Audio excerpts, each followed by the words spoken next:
years. Hi, my name is Karen, and welcome to the PT Breakfast Club podcast. Karen's back. Dave Kittle, Tony Maritello is joining. I got a dip at 9 o'clock, so I have a short day. You guys can keep going.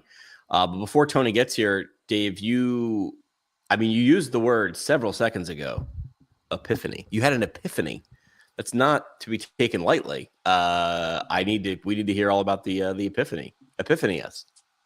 Thank you for identifying that and pulling that out. Yeah. So last week, and I don't know if you guys know that are watching or listening, I'm basically out of treatment care. I have one client, but this client was looking for some help, and because of, I thought that I would be the best just temporarily for this patient. Maybe I can move them over to one of my therapists in the future. But in terms of how they were conducting themselves on the phone call and all that, there are just certain folks that I think I'm well equipped to handle in New York City, if that makes sense, Jimmy. You know what I mean? Like personality wise and like communication style and all that. And so, hey, Tony, good morning. So anyway, I spoke with them on the phone last week on Monday, and they wanted to interview some other physical therapists as well. And so I thought that's totally fine. And what I did is I sent a series of emails that I basically used ChatGPT to make the emails. So like Monday night, Tuesday, and Wednesday, I sent a couple different emails. They didn't really care about the other emails because some of the emails that I sent were, so this person had hip replacement, leg length discrepancy, and like issues with walking and balancing. And so they were like, when speaking with them on Monday, they're like, what are you going to do? Like, how could this even help? Or what? So they were like a little skeptical. They were very discerning. They were very they basically said like, your self-pay rate is fine. Like we could pay that, but it's like, I don't know, if anything's going to happen or whatever. So I sent like an email about research articles, which obviously, I think could sway certain folks. It didn't help them. I sent another email on Tuesday about like high level, a sentence for each month of like a treatment plan. But I basically had said over email, like I was like, hey, because I want to play the game of like, status and all that. So I was like, if I have time later this week, maybe I'll write up a plan, and then you can compare that plan to the other physical therapists that you're speaking to, that you're interviewing. Because I know, like from them, they're like, well, it's we got to speak to someone else, so they're trying to have the status and the control of the decision making, which of course it is their decision. And so, long story short, we'll get into it. But I used ChatGPT to write up a 3-month treatment plan that showed very specifically, like, here's what I'll do, here's what you'll experience. Here's what I expect in each of these months with the weekly frequencies. And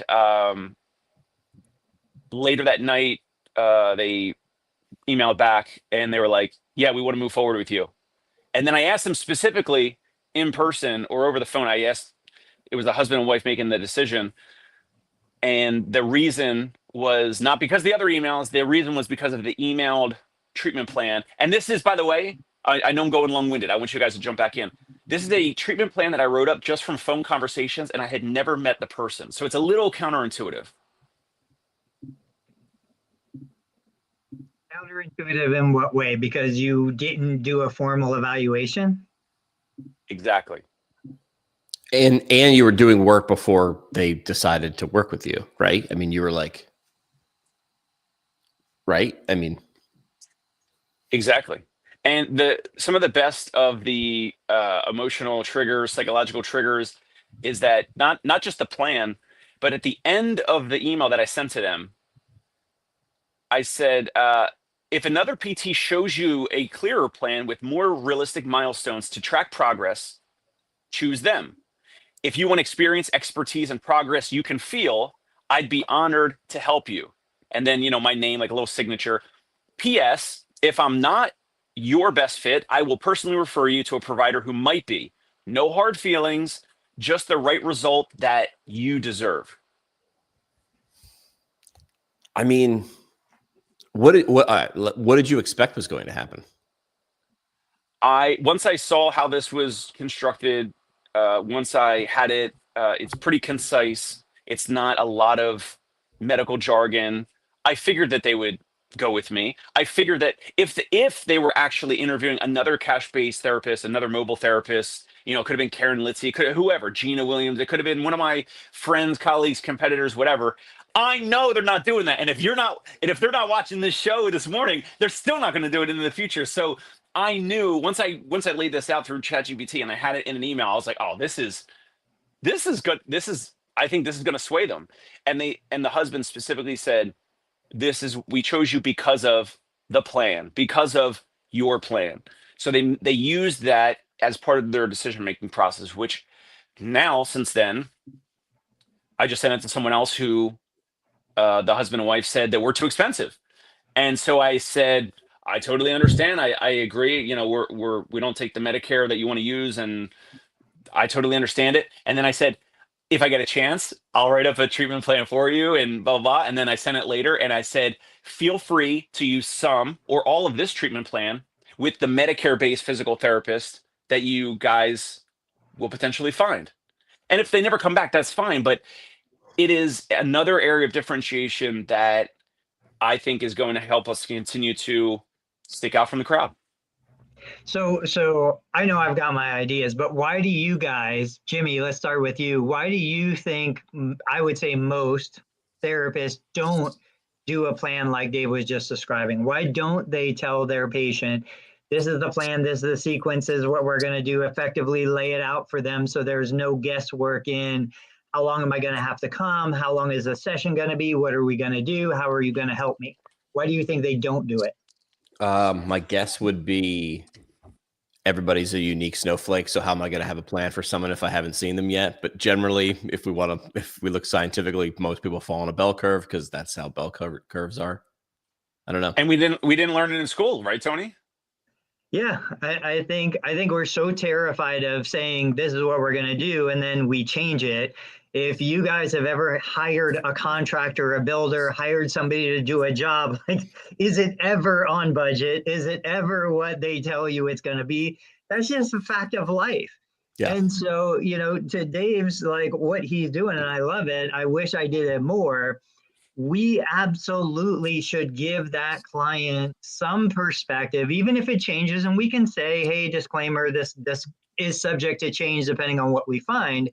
But in most cases, this is what we expect. Now, I remember as a new grad, even though I had been a strength coach, personal trainer for years, when somebody came with a condition, I was like, how am I supposed to, develop a prognosis? How am I supposed to know if it's twice a week or 5 times a week or once a week or 6 months or 2 months?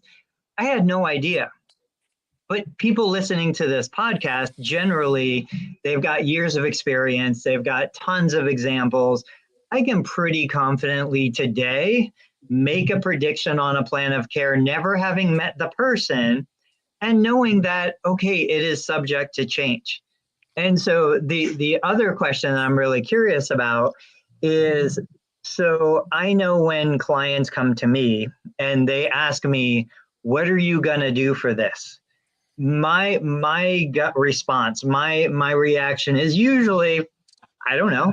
I don't know. I probably can't fix it. I probably can't make you better. I probably don't have the solution you're looking for. And I'll give you guys a quick example. So me personally, I over the last 2 or 3 weeks, like, I've been dealing with this back pain issue. I can tell you as a clinician assessing myself, I know where the pain is localized. It's right over the right SI joint, kind of that iliolumbar ligament. I can tell you that it's not a joint issue. It's not an SI joint issue, but it's localized to that area. I can tell you it's not a bony pain. It's not a nerve pain. It's a connective tissue inflammatory condition. And I can tell you that there's no mechanical cause of this. This is a chemical problem. The local area is inflamed. If I move into flexion, hurts like crazy. If I move into extension, it doesn't hurt more. And on Monday, the symptoms might be a 7 out of 10. On Tuesday, they could be a 2 out of 10. On Wednesday, they could be a 5 out of 10, like highly variable. So when I think of myself, I'm like, there is no solution. There's no physical therapist that's going to do something to me that's going to fix the acute experience of pain that I have right now. It's going to be my body, my physiology that's going to change. It could be with exercise, changing the physiology. It could be with chemical changes to the physiology. Point being, there are so many variables in everything that's going on. And I'll close with this. I was listening to a student DPT on TikTok who is in her 3rd year saying she was talking to her CI and there were certain interventions she doesn't believe in. And I'm like, why are we still calling ourselves a science when we're also saying, well, I don't believe in that? There should be no belief. There should be no question. Like if we're a science, a hard science, it's yes or no, right or wrong. I feel like there's so much confusion on this front for us. I don't know. I lost track of where I was going with that, but for the client to say to Dave, how are you going to fix me? Which is kind of what they were saying. What is your plan? You know, are you looking to just give them an answer that you believe this is probably the best answer, knowing that you can change it, right? Of course.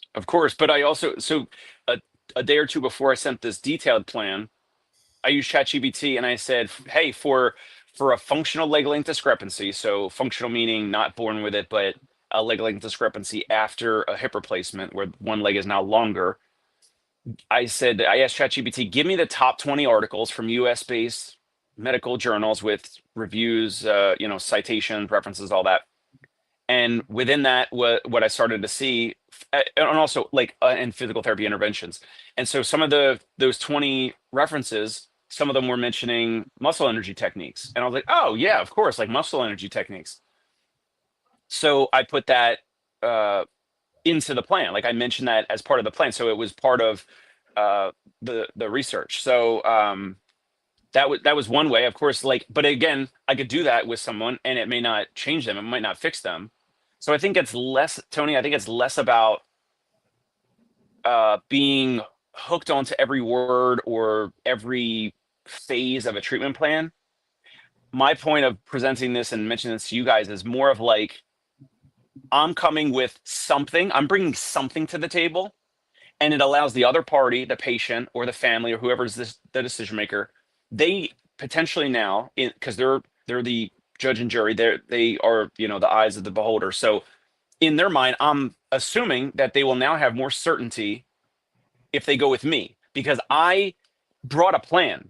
If they actually did speak to another physical therapist, they are not emailing a plan. No one does this. So I think it's of course less about I could have done muscle energy techniques and maybe it irritates this patient or whatever. It makes them worse. Oh man, but they're already decided to move forward. They're seeing this big plan and it's less about each little thing that's in it. It's more of I think that I'm focused around, I listened enough on the phone call. I gathered enough data around this.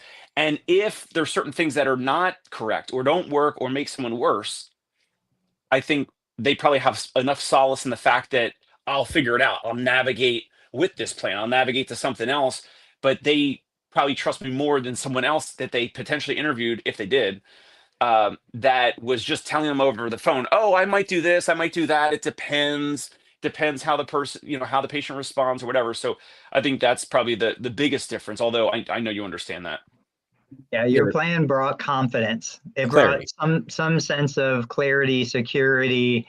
Hey, this person has a direction. You can't follow someone if they don't know where they're going. And you gave them a glimpse into that. I love it. Yeah, what was the line from was it the Wizard of Oz? Was it the Wizard of Oz or what was the old show or movie? And it was where are you going? And was it I forget, it was Wizard of Oz, and she said I don't know, and then so it's well, whatever pathway will take you there. You don't need to know where you're going if you don't know where you're going. I butchered it, but I think you guys know. Yeah, I mean, if you don't know where you're going, there's no wrong direction, right? Because how the hell, people want clarity, they want to understand it. If you can do it in 3 steps or less, explaining that. And again, I think Tony bringing up the contractor example is an easier one to understand. I want a renovated kitchen. How do we get there? You want every step? Because like every step is we got to buy a dumpster, and then we got to start smashing things, and we got to build a temporary wall, and then we got to do this and that. No, they don't want it. They want to understand. And I'm going to come evaluate your house. I'm going to give you our plan, and then if you go with us, you press go. You give us a deposit, and then 4 weeks later, you have this kitchen. That's why, like, I'd love to see the studies on contractors who use 3D renderings as the final product versus someone who shows photos of other people's kitchens, right? Like, I want this. Like, I went with a cabinet guy, and he came in and did some sort of like pictures and dimensions of my kitchen, and then was showing me these cabinets in this kitchen, and I was like, oh, that's the end? Well, yeah, how do we get there? Sort of doesn't matter. Like, we'll figure that part out. I found the quote. It's from Alice's Adventures in Wonderland from 1865. I can't believe it's from 1865. If you don't know where you're going, any road will take you there. That's the quote. Nice. One of my favorite quotes on that is from Seth Godin, and he talks about a plane that leaves LaGuardia in New York to LAX. It's off target the entire flight. The only reason why it lands on that tiny runway is because it's constantly making adjustments. It knows where it needs to go. It's going in that direction, but the winds, the turbulence, the higher, lower altitude, it's always off target until it lands. And it's just constantly making those refinements. That's what we do in business. That's what we do in patient care. That's what we do in life. But if you, like you said, if you don't know the destination, you have no chance of getting there. So that's the thing, right? Is like, help me understand what is the, that's why like the most important thing is, what's the destination look like? Sort of not where you are now. Where are you? Kansas, New York? If you're going to LA, the answer's west, like, and then some nuance at the end, but I need to understand, what does success look like to you? I mean, it sounds like oversimplification. The funny part is when you ask that, it doesn't matter what you're selling or what you're offering. When you're like, well, what does success look like to you? They're like, well, obviously. It's not. Like, they don't understand that other people's versions of success can be wildly off of theirs. Like, what looks like success to you is so obvious and ingrained in an emotion. That's why they're looking. That's why when I say they're looking for clarity, some people are like, oh, okay, but they want no back pain. It's like, no, some people don't want that. Some people are like, no, a little bit of pain is fine because I'm an athlete or whatever. So it's wildly different. And if you're trying to give them a plan for the thing you think they want, meanwhile that you're not speaking their language, that's where this is, the disconnect. That's why they leave. Look what Dave did. They understand where they're going to be at week 4 and week 7 and week 9, right? Holy crap, there's going to be a week 9. Yeah, it took you 26 years to get into this. This isn't a quick fix. Listen, if you think this is a quick fix, I got 6 people I can refer to you. Like, Dave gave off ramps several times in that little interaction. You know, if this isn't a good fit for you, I got other people that it could be, but this is how I work. And if they're like, yes, that's going to be a great client who's likely to finish. What's interesting clinically is that this individual that had the hip replacement and now a functional leg length discrepancy of about a half an inch, she took the wedges that she bought over the counter at the local pharmacy, and it was 3 heel wedges on top of each other stuffed in the shoe, which is obviously like, I mean, it might be the temporary adjustment, not the most clinically appropriate, right? They don't care. Like, they mention that, but they don't care about that. I mentioned like, oh, well, maybe, I know a podiatrist, I can get you in there, try to get some kudos with him, refer patients back to him. They, didn't care. She didn't care about that totally. She didn't really care about the aches and pains of her hip. But what I found is that so prioritization, the number one thing that she cares about is getting back to walking her 50-pound poodle dog without being pulled over and jerked in different directions, because many poodles, not all poodles, but many poodles are very active. They're very reactive, right? So they'll jump and they'll go after other dogs, and they'll see something and they'll sprint after it. So the number one thing for her is that she cared about getting back to walking the dog. Right now, she cannot walk the dog because her and her husband believe that the dog will just knock her over, that'll just pull her over. So that's number one. That's the number one thing that she cares about getting back to. So everything that we've spoken to her about is around that. And the second thing is getting back to golf. And she's like, I'm not a great golf player, but they snowbird in Florida. And I was just reaching out to Chris Ellis, who's down in Naples, Florida, trying to refer this patient to him in the winter when they go to snowbird. And so that was another reason why the plan was only 3 months, because between now and the next 2 or 3 months, they're only going to be in New York City now, and then they're going to be going down to Florida. And so the reason why I'm mentioning, like, she cared about walking the dog and golf, because I think most physical therapists will be like, getting your hip pain from 5 out of 10 to 2 out of 10, and getting your range of motion from this to that or whatever. And she doesn't really care about all that stuff. She wants the result. She wants the outcome of the things that she really cares about. And so anytime we were talking about Therex and a plan or whatever, all of it was focused around those two things that she really cares about getting back to. Because if she cannot walk the dog, she feels like now, like, she's getting something taken away from her. She feels lesser than. She feels a little inferior. Oh, now she's probably thinking now her husband gets to walk the dog and he only gets to walk the dog, but she doesn't. And, so those are like the psychological components around someone's uh, motivations, and also like commitment to this type of a plan, as opposed to a therapist who's like, I will increase your range of motion. I will do this clinical thing. I will, we're going to work on this and pain and all that. And she didn't really care about those things. Yeah, this becomes a features versus benefits topic. And, even going 3 layers deeper, walking the dog, obviously not a Medicare covered benefit, playing golf, not a Medicare covered benefit. But like for my wife and I, so we have a 60 pound doodle. We take them for a 3-mile walk pretty much every day.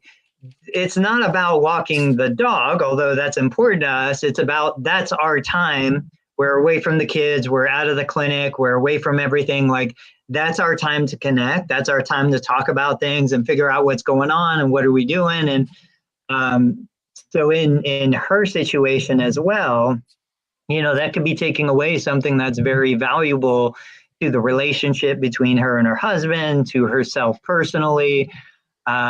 These are the second and third layer deep conversations that need to happen. Now, my question to you, and I think we've talked about this before, I know when there's a new patient in my clinic, whether it's a patient I've treated before or a brand new patient that's never met me, I always want to ask, like, what are you expecting today?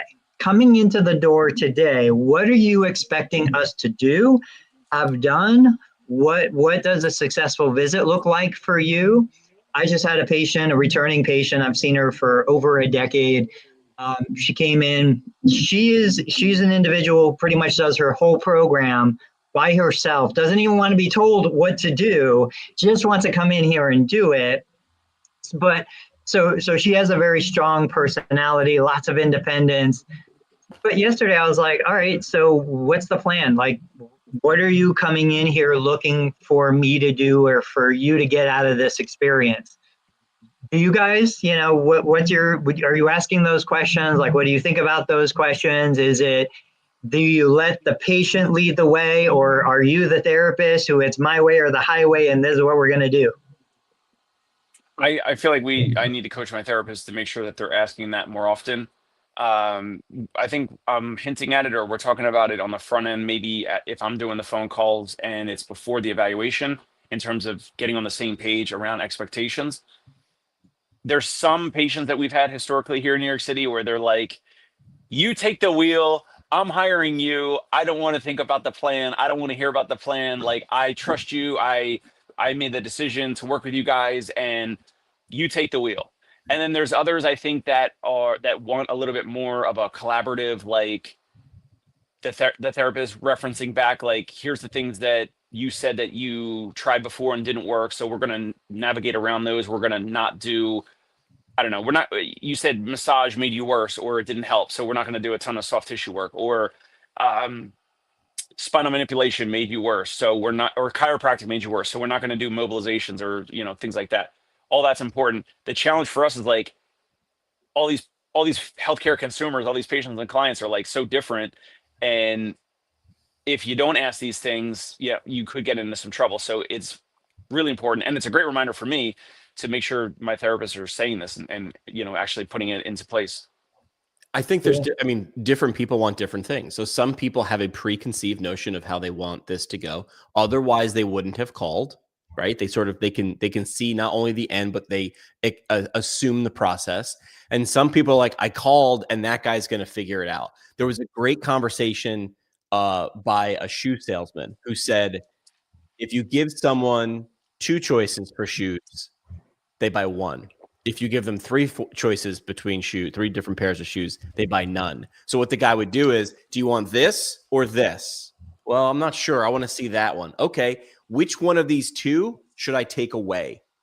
Well, I don't want you to take it away. It's sort of, it's the paradox of choice wrapped in loss aversion. I still feel like it could be mine. So I don't want you to take it away. But you told me you're only buying 1 pair of shoes. How many pairs of shoes? That might be why, like, how many pairs of shoes are we buying today? What do you need the shoes to do is a little simpler, but we should be asking questions like that, which is like, what is the purpose of you coming here? Poodles, that wasn't on the board, but okay, that is the reason. What I was going to say for poodles too is if you hit a certain age, and I haven't hit that age yet, but I'm around people who have, where like my dad is like, I can't go up those stairs anymore in your house. I have to go around the back and go up those stairs. I'm sure there's some deep, like I can see it in my dad's eyes, like the gears turning. I can't just go up whatever stairs I want, wherever I am. Like, this sucks. I'm that person now. Again, it's not really about stairs. It's really about who that person is now and what they can and can't do. Their choices are being limited by things outside of their control. All right, Jimmy, you got a dip? I got a dip. You guys keep going. I would say I might come back for parting shots before the episode's out. All right. So Dave, let's pivot just a little bit. And I have, no horse in the race. I have no bias one way or the other. UPTA, have you been following any of their, I want to say there are 2 main battles that are in media right now? Well, since you referenced it, I did see Scott. I think it was Scott Gardner's post with the hamburger, fries, and soda image, and he's. I didn't see that. Okay, so he's gonna potentially present that to some, I don't know, is it senators, congressmen, whoever they're meeting with? I don't know. It was like obviously like a ChatGPT produced image of like burger, fries, soda, and then burger, fries, soda, and then it was like the top was like the a la carte version, and then the bottom was like the MPPR reduced rate version. So the top, if you just ordered 1 item, it was this price, and if you ordered multiple items, it was less. So the consumer then would benefit, but the business of the hamburger place would actually be making less money when the consumer orders 2 or more things. So that's all I've really seen recently. What you and I have talked about it, but just for a baseline and people watching, like, what do you understand about MPPR, the multiple payment procedure reduction? All I know about it is from you that, like, if you're billing Medicare Part B, I think it's the 2nd or 3rd treatment code. As soon as you bill a 2nd or a 3rd or more treatment codes per visit. Okay, let me stop you. Those codes are reduced. Let me put it out there. I'll lay it out for everybody. Basically, and it's not just Medicare, other third-party payers are adopting the model. Effectively, what it says is Medicare right now will pay the full allowed amount for the highest relative value unit. So if you took 2 CPT codes, therapeutic activity and therapeutic exercise, therapeutic activity allows more, it's a higher relative value unit. Medicare will pay the full allowed of the first and highest relative value unit and then reduce everything else. And the reason why is because the way the reimbursement model and structure is, a CPT code has multiple categories where they go to looking at overhead, geographic location, labor costs, all of this stuff. They have conversion factors and things to make up what they're going to pay. A California-based practice is going to get paid more because of higher cost of living than an Ohio-based practice. So what they're doing is they're saying there is a factor in the number that covers use of the facility we're not going to pay for use of 4 facilities just because you want to bill 4 CPT codes. The first highest relative value unit will cover the cost of the facility. The other 3, we're going to take that cost away. And so this comes from surgical procedures where if they're doing multiple surgical procedures in the same surgery, they're not going to pay for the OR multiple times. You already paid for the OR. And so when we're looking at this from a PT perspective, if I deliver 4 units, it doesn't matter if it's the same CPT code or different, I get the highest amount for the highest relative value unit, and then all other procedure codes after the first one reduced by MPPR. And for a typical 4-unit visit, it's about a 24% reduction on total revenue. It's a lot. So what's happening is, and I think it's an interesting battle. They're saying no, because of the way PT is delivered, we typically do more than a single unit. So we should get paid the full allowed amount for all procedure codes. I don't see them, and I don't know if it's intentional because I know they understand this. I don't see them necessarily attacking the idea or explaining the nuances behind it.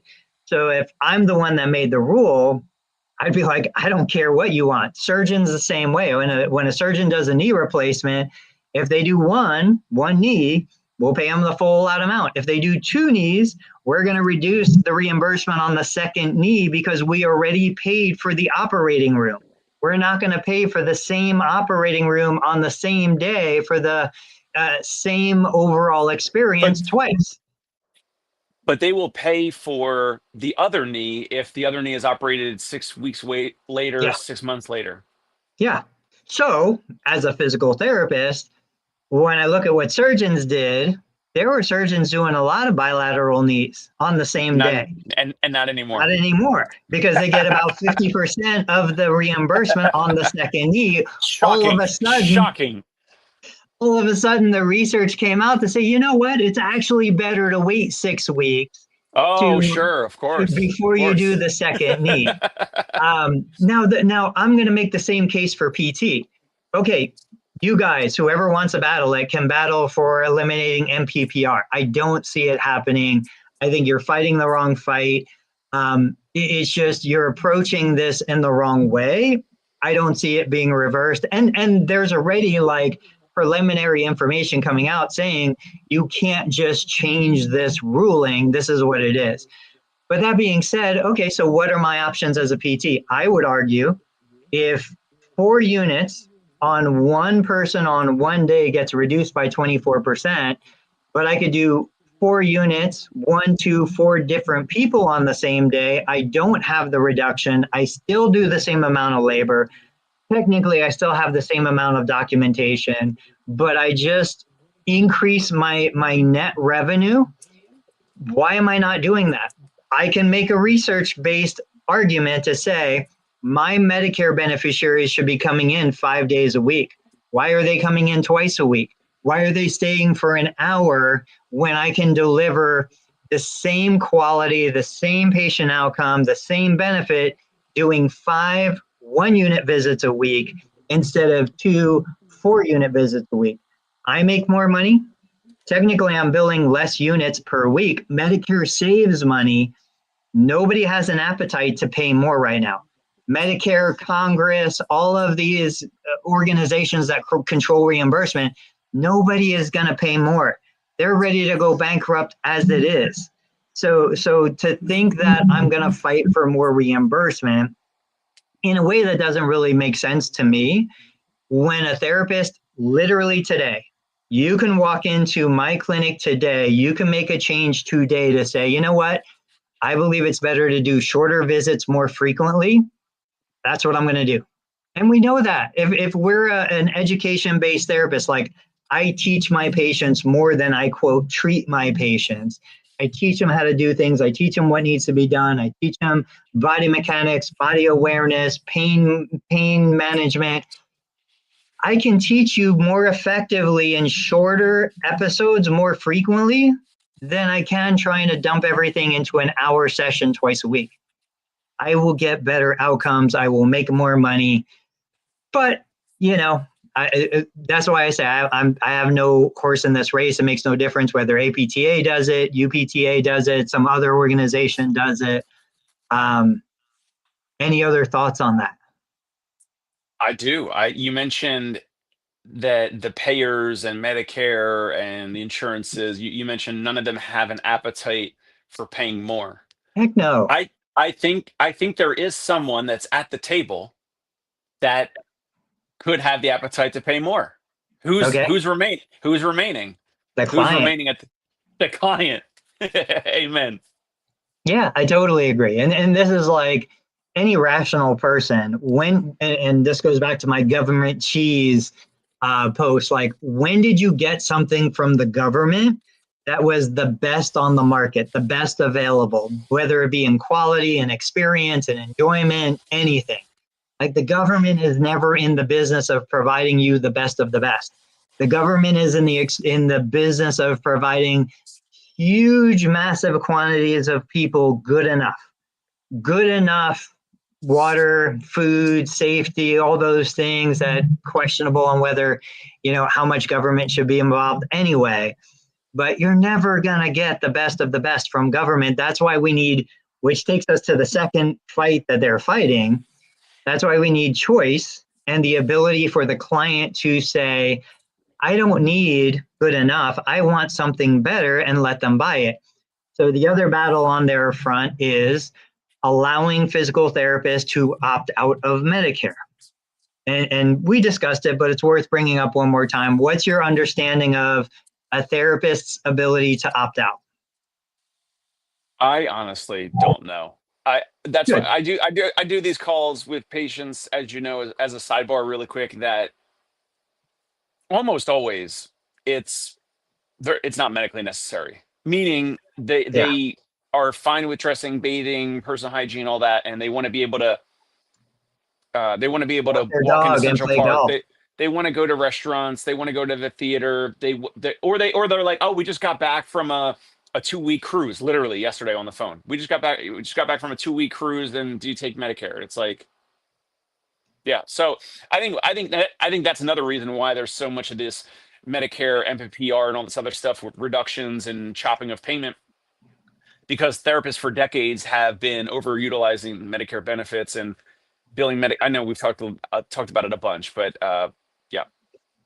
No, so UPTA is also fighting to try and get physical therapists on the list that allow them to opt out. For context, for people watching, the language here is really important. Medicare doesn't use terminology like in-network or out-of-network. Medicare uses terminology like participating provider, non-participating provider, and opt-out provider. That is a classification. You actually sign a contract, you enter into an agreement, and so this takes you to the other end of the spectrum where MPPR is saving Medicare money, but therapists want to reverse it to make Medicare pay more money, which they're not gonna.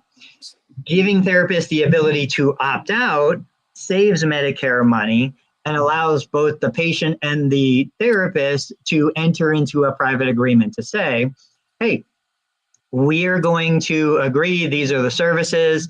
Maybe they give the patient a plan like you did earlier in the episode.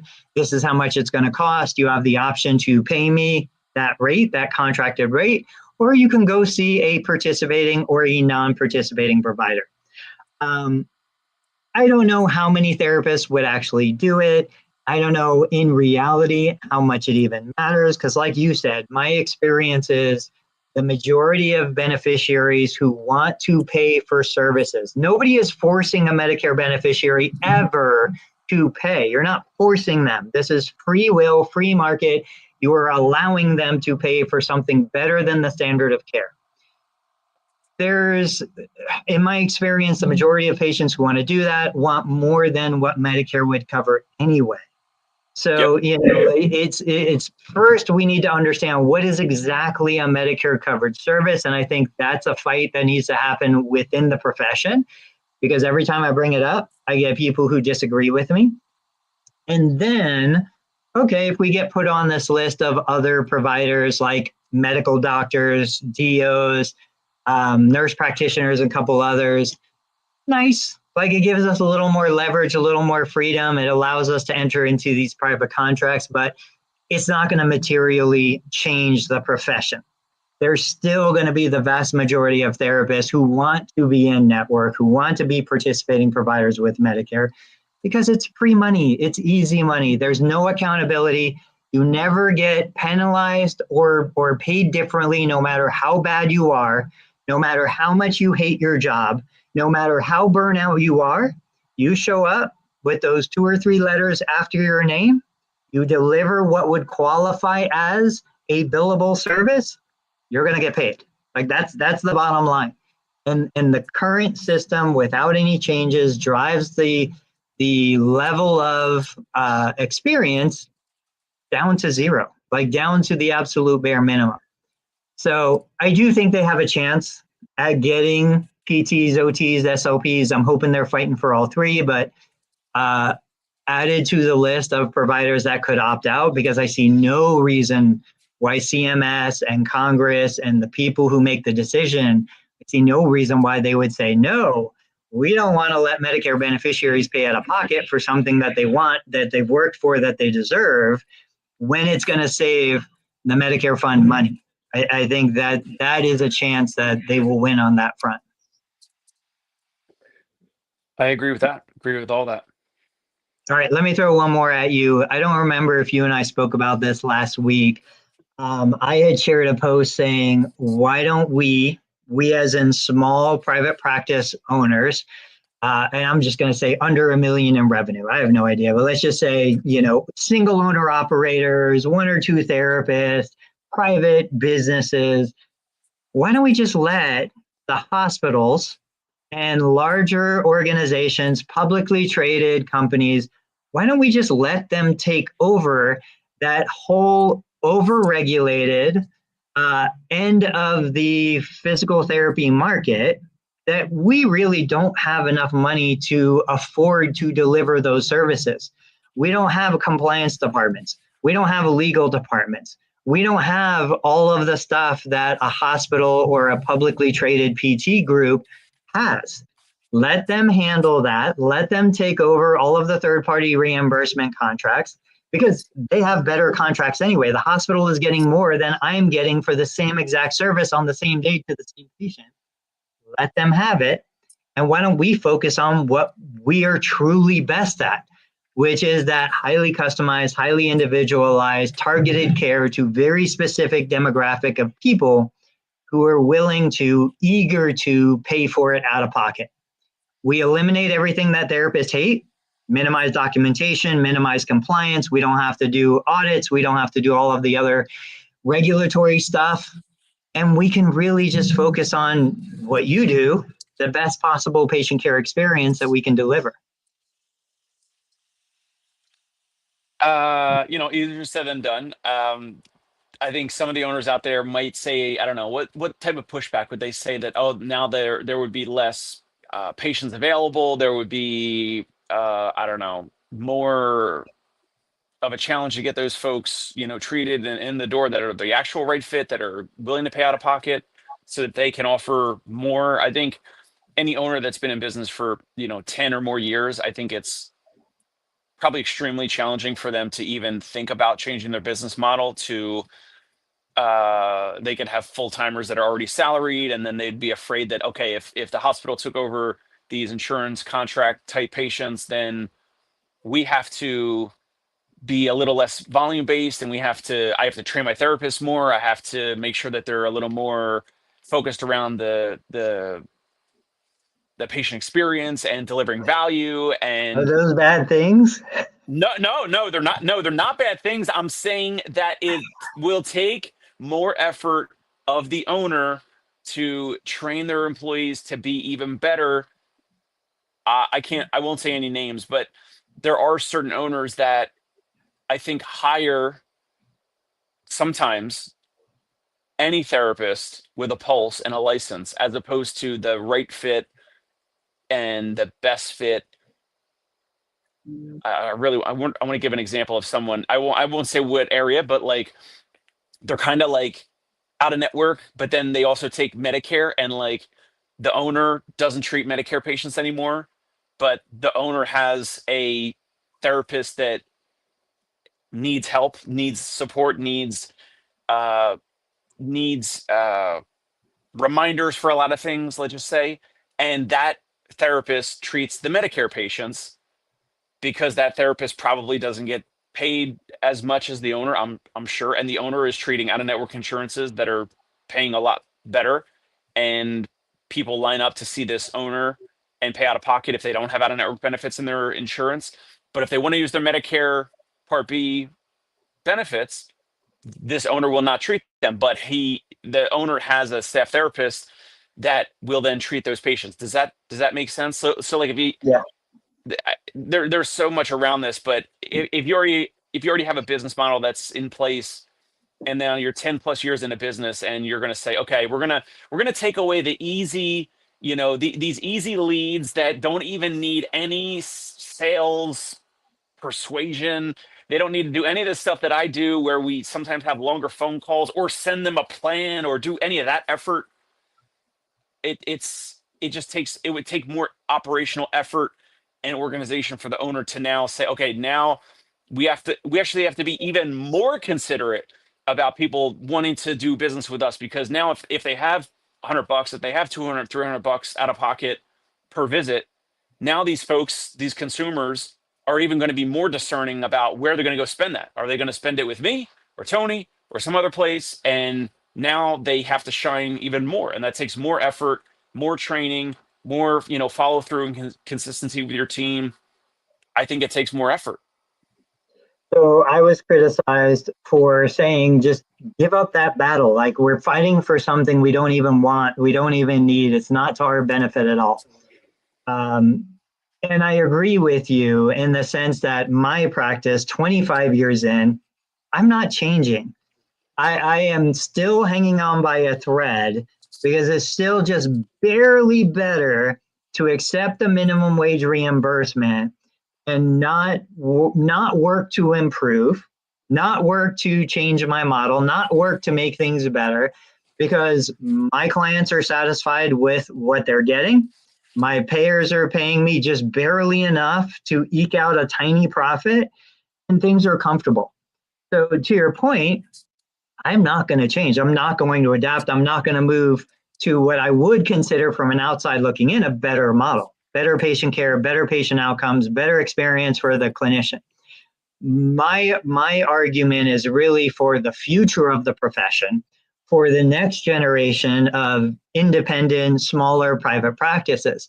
Like those guys, and I've said it 1,000 times, can't come into the market, copy my model, and think that they're going to be successful. They need to cut that tie and move into a new space, move into new frontiers that are going to really be different than what I have done. And so when I look at the guys that are fighting for higher reimbursement and all of these other things, they're basically me. They're guys that have been around for years. They've got established practices. I can understand the theoretical desire to try and win these battles. And I think there are just people out there who like to fight, people out there who like to take on the challenge. I have zero interest in that. So you can criticize me. I don't care. It makes no difference to me. You can criticize me. You can make fun of me for saying I give up, to give up the battle, to give up the fight. That is a fight I'm not interested in fighting. And I've said it before. Okay, what does a big win look like? 5% increase in reimbursement, 10% increase in reimbursement. For most of us at our size, $1 million or less in revenue, it's not going to make a meaningful difference. It's just not.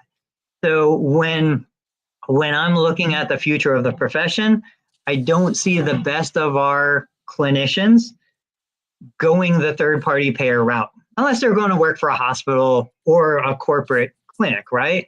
If they're going into private practice, it's going to be self-pay. It's going to be completely independent. Hey, here's my little doodle. I can't get him up here. He's too big. But anyway, I just think it's one of those deals where I'm like, I appreciate the guys that are out there fighting. I hope they do the best, and I hope it helps the profession. But I think what I'm recommending, what I share on social media, these are changes any one of us, big or small, can make today, literally this morning, that will have an impact on the quality of what the patient receives, on the happiness of the therapist delivering the service, and on the profitability of the business, like literally by tomorrow, not by next year or the next 20 years. Yep, I agree with you. All right, we got a couple minutes. Any thoughts or anything that's been going on? In the coming days or weeks, could we interview you about some of the technologies, the treatment technologies that you might have been trying over the recent 6 or so months that maybe you're no longer using, or is that something that maybe you can't discuss? No, yeah, I'm happy to discuss it. And we'll talk about it more on the next episode. Just a preview, it's one of those things. This actually is just like the fight that I was talking about. I because of my nature, because of my personality, now I married the complete opposite. I married somebody that will run through a brick wall just for the principle of doing it. I will always go around the brick wall, over the brick wall, under the brick wall, just because that's my nature. I'm not a fighter. I'm a lover. So when I look at bringing in a new technology, adopting something good or bad, it doesn't really even matter that much. It's like, if I naturally adopt it and bringing it into my daily activity, awesome. I'm going to keep it. I'm going to go with it.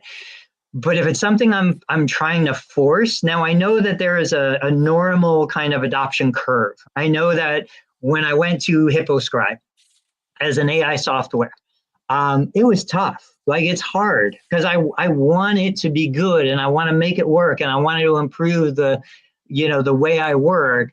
I understand it takes work to make a new technology or a change integrate into the system. I'm totally happy to do that.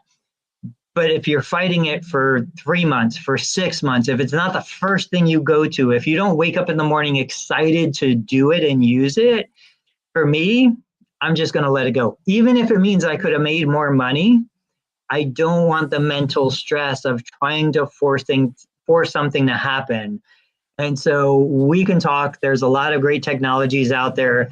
I just always tend to fall back to, some of the really simple, basic stuff, some of the stuff. And that's probably why I'm not more successful as a business owner. I would probably be far more successful if I allowed my brain to make more of the decisions than the rest of my body. So yeah, we can definitely talk about that. Real quick, is there anything that's working real well for you on the marketing front? Still doing a little bit of Google Ads. I think I'm spending like $3,000 a month, nothing crazy. $3,000 a month is crazy to the rest of the world. I mean, it's nothing compared to what I was spending earlier this year. What else am I doing? I've signed up for ZocDoc. Did I? Oh, we should talk about this. We should talk about this on another episode. We've had 2 leads through there. One converted and one got confused and was like, "Oh, you guys do home visits," but it says on our profile it's like home visits, but also the brick and mortar office that we have. And I was like, "We have this address, like at this corner. Like, would this work for you?" And they said yes. And then they messaged me back later that night or that day, and they went with another provider. So I've gotten 2 leads through there. I've had a call with someone through ZocDoc. They're trying to optimize my profile. What's interesting is that you can have 30 ZocDoc reviews that are not from their platform. I just spoke with someone from the company. I couldn't believe it. So I could ask Tony for a review for a ZocDoc profile, but obviously like someone who hasn't been treated or even came through the ZocDoc platform, because they want a practice to probably build up some reviews on the profile so it looks populated. It looks like it's been around and experienced. And then ZocDoc probably knows that then a practice like me will get more leads. And then if that's the case, then I stay longer and I pay longer. So that's probably why. So what else? Yelp. I remember when Doc launched, I had followed ZocDoc. I was like, there is no way these guys are going to be successful. They were charging like 3,000 to 5,000 a month or some ridiculously high number at the time. They couldn't integrate with any platforms, and you had to like tell them.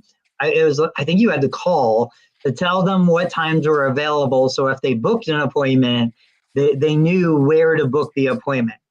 I'm really interested in hearing more about that. We'll save that. I don't know if you can see what's on the screen right now. So I snapped this picture. This was a commercial, a TV commercial for findahandspecialist.com. This is a directory for hand therapy, certified hand therapists. They're talking about the Dupuytren's contractors, and I've never seen a commercial for a directory like that. So obviously I have Choose PT First, and you and I have talked about that before, but I'm going to do some research on that directory too. It's not for therapists. What is it? I've seen that. I just Googled it. I remember this. It's for a medication to treat Dupuytren's contracture. The drug is Xiaflex, Xiaflex. It's I remember seeing the commercial and I looked it up. It's not for hand therapists. It's for it's backed by Big Pharma. Wow, I had no idea. Findahandspecialist.com. That's what you looked up. No, I Googled find a hand specialist, all one word, and Google populated .com space commercial. Huh. Interesting. All right. Well, listen, let's wrap it up. You gotta look at the fine print on that commercial. I'm pretty sure No it kidding. Says, yeah. All right, parting shots. What you got? Parting shots is I'm going to continue to send these plans out to patients after doing the intro phone calls with them. The ones that are on the fence, the ones that say that's too expensive, the ones that are like, we're looking to use Medicare only. It's probably doesn't even make sense to waste my time. But with ChatGPT, it is so fast. I mean, I could speak to Tony. I could speak to some other new patient for 5-10 minutes and get a little bit of demographic information about like their issues. What are they looking for? What makes them better or worse or whatever, what's going on? What are their goals, whatever. And if I can get some of that stuff, I think you can just, pain location, pain with whatever movements, what they've tried in the past, whatever. You can put that in the ChatGPT and it could spit out a 1 month, 2 month, 3 month plan that's like pretty darn good. Better than, and more efficient than me writing it out on a blank Google Doc myself. So for the record, for people, ChatGPT itself isn't HIPAA compliant, but there are plenty of HIPAA compliant platforms out there. I don't know if New York. I'm not putting the patient's name in. It's just their situation. What I'm going to say would be more private information. But basically what I've done before in experiments is, I don't know if New York's a two-party consent state, but like if you have a live AI scribe listening to the conversation, the AI scribe would be generating the plan of care while it's listening to your conversation with the prospective client, so that before you even get off the phone, you could have the finalized recommended plan of care sent over by text, sent over by email, however you want to do it, using your own kind of AI co-pilot or whatever they call it, based on what you would typically do. Like, it can be personalized to you as the therapist. These are the AI interactions that we're capable of doing right now today that nobody is taking advantage of, nobody is using. So that's my parting shot. Guys, come back on Thursday, 8:30 a.m., Tuesday, Thursdays.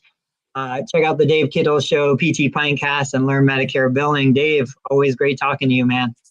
Thank you, Tony.